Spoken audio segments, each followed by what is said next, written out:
Teremos VAR no Campeonato Brasileiro da Série B. É isso aí, a partir do segundo turno vamos ter o bendito VAR, não sei se para alegria ou para tristeza do torcedor vascaíno que morre de raiva dessa ferramenta.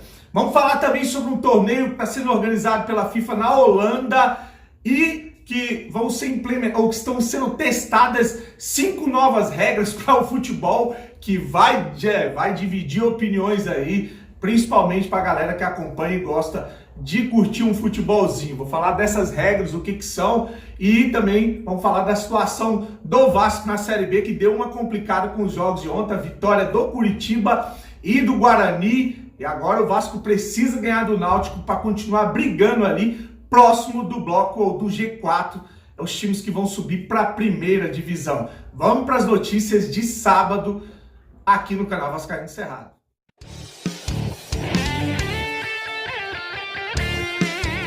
Vascaíno do Cerrado.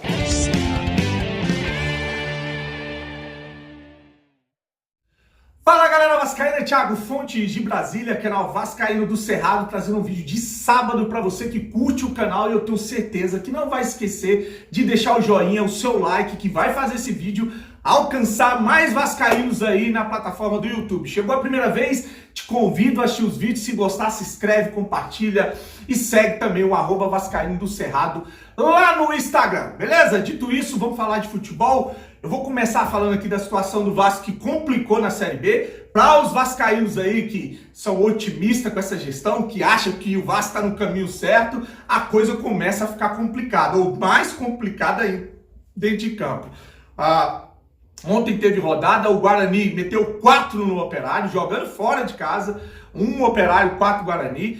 E ali o Sampaio Corrêa perdeu em casa também, tomou 3 do Curitiba. É isso aí, Sampaio Corrêa que tinha tomado 2 gols no campeonato, aí o Vasco fez 1, agora tomou 3 do Curitiba. E com esse resultado a coisa se complica, porque o Vasco fica na 7ª colocação com 17 pontos e vê o bloco do G4 se distanciar. Por exemplo, o Náutico tem 25 pontos, se ganhar do Vasco abre 11 pontos, né? O Curitiba tem 24, se o Vasco não ganha do Náutico, abre 7 pontos, ou já abriu 7 pontos do Vasco. O Guarani tem 22, 5 pontos a mais, e ali o Goiás que joga hoje encara o Londrina, se ganhar também abre 5 pontos do Vasco da Gama. Então a necessidade de ganhar e talvez nem entrar no G4, vamos para a 12ª rodada, fora do G4 da Série B. Esse é o resultado de todo esse desmando, de toda essa desorganização do futebol, embora o senhor Alexandre Pássaro tenha vindo a uma coletiva ontem dizer que o time é maravilhoso, que o trabalho está excelente, que não está desesperado por contratações, e que o Marcelo Cabo está fazendo ali, prestando um bom serviço, e etc e tal, muito blá blá blá, muito lenga-lenga, e na prática o futebol do Vasco é triste, é doído, e se a gente perder pro Náutico, pode ficar mais complicado ainda, beleza? Então passei a notícia do Vasco que encara amanhã o Náutico, partida que vai ser transmitida às 4 horas pela Rede Globo para o Brasil, né? Você vê a importância, né, do Vasco na 2ª divisão para a Rede Globo. É menos grana, né? Deixa de dar 80 milhões, 100 para dar aí 20 milhões, 18, 15, e aí transmitir do mesmo jeito e ganhar do mesmo jeito em cima do Vasco, né? Só quem é besta acredita no futebol, ou na lisura do futebol, envolvendo aí emissoras, federações, CBF, enfim, tudo que a gente fala aqui todo dia. Falar em federações, falar em futebol, nova regra no futebol está sendo testada na Holanda, um torneio, eu até trouxe uma matéria aqui, é um torneio que está rolando na Holanda, e a matéria é do Mário André Monteiro, do torcedor.com. Tempos de 30 minutos, lateral com os pés, substituição ilimitada, FIFA testa nova regra no futebol. Aí eu vou adiantar aqui pra gente ler aqui, ó. Veja abaixo quais são, não, ele fala aqui um trecho aqui, ó. Visando novas mudanças de impacto dentro do futebol, FIFA está testando algumas regras na Future of Football Cup, no torneio amistoso Sub-19 que está acontecendo na Holanda. Vou ler para você. A primeira mudança é cobrança de lateral com os pés. Ao invés de usar as mãos, basta o jogador colocar a bola sobre a linha lateral e executar a cobrança com o pé, o que é feito no futsal. Cobrança de falta e escanteio para si mesmo. Então você pode pegar, vai bater o escanteio, você pode rolar a bola e sair jogando. Falta a mesma coisa também, né? O jogador não precisa passar para um companheiro nessas bolas paradas. É só parar a bola no local da infração ou no escanteio e sair jogando sozinho. A 3, 2 tempos de 30 minutos no lugar dos 2 tempos de 45 minutos. Nessa nova regra, porém, o relógio é parado sempre que o jogo é paralisado, como falta, lateral, tiro de meta, escanteio, ou seja, isso vai abolir a famosa cera. Então, parou o jogo, parou o relógio. Já é assim no futsal, já é assim no basquete, já é assim em um monte de modalidade. Então, vamos lá. A quarta regra que está sendo testada. Cartões amarelos têm uma punição extra. O jogador que recebeu o amarelo terá que ficar 5 minutos de fora, deixando o time com um atleta a menos nesse período e podendo retornar normalmente depois desse tempo. E quinta e última regra, substituições ilimitadas. Um jogador que for substituído pode retornar à partida depois, assim como acontece no basquete, por exemplo. E o técnico pode mexer quantas vezes quiser. Ou seja, tirou o jogador no primeiro tempo, se arrependeu, pode voltar com ele no segundo tempo, tá? Até por uma questão de estratégia. E assim que o Futuro of Football Cup terminar, a FIFA analisará se as mudanças regulatórias foram positivas e se podem ser implementadas em nível profissional. Lembrar, pessoal, que isso são testes, né? Pode partir daí, dessas 5 possibilidades de mudança, uma nova diretriz ou novas regras aí para o futebol profissional. Ainda está caminhando e eu quero saber o que você achou, se você concorda com algumas dessas regras. Eu já vou falar. A do escanteio, de você bater e sair jogando sozinho da falta, eu achei ridícula. O lateral com o pé, eu acho que é legal, é bacana. A substituição ilimitada, não sei.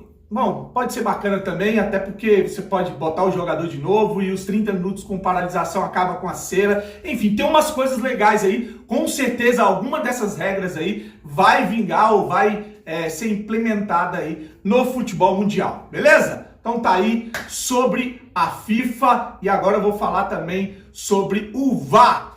É isso aí. O presidente da Associação Brasileira de Clubes, o Francisco Battistotti, ele anunciou ou deu uma entrevista dizendo que a partir do segundo turno do Campeonato Brasileiro, da Série B, teremos o VAR. Ele ainda chegou a dizer que pode ser até antes do segundo turno, que teve ali na final da Copa América, conversou com o pessoal da CBF e podemos ter ali o VAR antes mesmo de acabar o primeiro turno. A gente sabe aí, lembrar que esse Francisco Battistotti, além de ser presidente da Associação Brasileira de Futebol, ele é presidente do Avaí também, tá? Então, a gente fica meio receoso porque a gente sabe que esse VAR prejudicou pra cacete o Vasco na primeira divisão. Foi um dos motivos pelo qual, não estou dizendo que foi mas foi um dos motivos pelo qual o Vasco caiu para a Série B. Muito erro de arbitragem, muito erro envolvendo o VAR, culminando ali ou desaguando ali naquela partida bizonha, triste entre Vasco e Internacional, onde o VAR esteve descalibrado e toda aquela lambança que você viu no áudio de técnico de revisão, juiz de sala de VAR, fazendo ali um show de horrores e de manipulação de resultado, e o resultado disso está aí, o Vasco na Série B, e agora estão querendo colocar o VAR na Série B. Para ser justo, para ser honesto, para ser correto, se tivesse o VAR já desde o início da Série B, a situação do Vasco ainda era pior, porque teve umas 2 ou 3 partidas que tiveram pênaltis para adversário e não foram dados. Vou lembrar uma, não sei se foi contra o Brusque, que o Dedé subiu e deu uma... Que o Castan subiu e deu uma cotovelada no jogador do Brusque e era para ter sido pênalti e expulsão. A partida estava 1-1, eles podiam fazer o 2-1 ali no final e acabou que, além do Brusque ser prejudicado com esse pênalti não dado, se não for o Brusque, me corrige aí nos comentários. Além de não ter o pênalti dado, logo em seguida o Castan na área deu uma assistência para o gol do Léo Matos e o Vasco acabou ganhando por 2-1. Então, você vê que se já tivesse o VAR, para ser justo, para ser honesto, o Vasco ainda não teria essa pontuação que tem de 17 pontos, que teve 2 partidas com pênaltis, claro. Uma a gente ia perder 2 pontos com um empate, a outra a gente ia perder os 3 pontos com uma derrota, 4 pontos a menos, e a situação muito mais complicada no Campeonato Brasileiro da Série B. Dá a César o que é de César. Eu não quero ganhar roubado, eu não quero ganhar com a ajuda de ninguém, eu quero ganhar de forma honesta, mas também não quero perder sendo prejudicado por causa de um bando de safado que comanda o futebol brasileiro e a gente está cansado de dizer aqui. Beleza? Deixa a sua opinião, um ótimo fim de semana, vamos torcer pro Londrina ganhar do Goiás hoje ou empatar e que o Vasco ganhe amanhã do Náutico para o Vascaíno pelo menos continuar sonhando com o G4 do Campeonato Brasileiro da Série B. É isso que sobrou para nós, vindo desses gestores fanfarrões que assumiram que tomaram o nosso clube de assalto. Grande abraço, fique com Deus e saudações vascaínas.